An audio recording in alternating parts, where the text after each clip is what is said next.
Local ఎన్నికలపై focus పెట్టింది BRS. ముఖ్యంగా 2 నియోజకవర్గాలపై కన్నేసింది. ఆ పరిధిలో గెలిపే లక్ష్యంగా పావులు కదుపుతుంది. ఇంతకీ ఆ పార్టీ వ్యూహం ఏంటి? Let's watch. సిద్దిపేట జిల్లాలోని గజ్వేల్, సిద్దిపేట నియోజకవర్గాలు బీఆర్ఎస్ కు కంచుకోట. గజ్వేల్ నుంచి కేసీఆర్ ఎమ్మెల్యేగా ప్రాతినిధ్యం వహిస్తుంటే సిద్దిపేట నుంచి హరీష్ ఎమ్మెల్యేగా ఉన్నారు. అయినా ఈసారి ఎన్నికల్లో భారీగా మెజార్టీ తగ్గింది. దీంతో త్వరలో జరగబోయే స్థానిక ఎన్నికలపై దృష్టి పెట్టింది బీఆర్ఎస్. ఇప్పటికే ఈ 2 నియోజకవర్గాల్లో పార్టీ ముఖ్య నాయకులు, కార్యకర్తల విస్తృత స్థాయి సమావేశాలు జరిగాయి.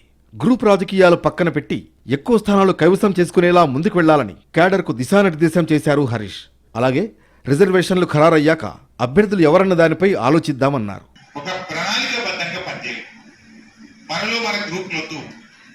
తర్వాత మన ఒక్క సీట్ ఓడిపోయినా బాధపడేది మీరే. మళ్ళా మాకేముంటది, మా ఎంపీపీ గారు మండలాభివృద్ధిలో కూర్చుంటే ఎప్పుడైనా మేము కూడా వచ్చి కూర్చుంటాం. కార్యకర్తలందరూ కలవడానికి అవకాశం ఉంటుంది. మనకు మండలంలో ఒక అడ్డా ఉండదా? ఏదైనా మంచి చెడైతే ఎస్ఐకో ఎండిఓకో ఫోన్ చేసి మన ఎంపీపీ మాట్లాడడం, మన జెడ్పీటీసీ గట్టిగా మన కార్యకర్తల్ని కాపాడుకోవడం. అందువల్ల మనం అన్ని గెలవాలి, అన్ని మండలాలు గెలవాలి, అందరూ కూడా సహకరించండి. ఇక గులాబీ బాస్ కేసీఆర్ నియోజకవర్గంలోనూ ఎన్నికలను సీరియస్ గా తీసుకుంటున్నారు. ఇక్కడ మెజార్టీ ఎంపీపీలు, జెడ్పీటీసీలు గెలిచేలా పనిచేయాలని క్యాడర్ను ఆదేశించారు. అలాగే సిద్దిపేటలోనూ మెజార్టీ స్థానాలు గెలిచేలా హరీష్ రావు వ్యూహాలు రచిస్తున్నారు. దుబ్బాకలోనూ ఎమ్మెల్యే కొత్త ప్రభాకర్ రెడ్డి ఉండడంతో జెడ్పీ పీఠాన్ని దక్కించుకునేలా చూడాలని గులాబీ బాస్ ఆదేశాలిచ్చారు. తాజా పరిస్థితులు చూస్తే ఈ ఎన్నికలు జిల్లాలో గులాబీ పార్టీకి కీలకంగా మారనున్నాయి.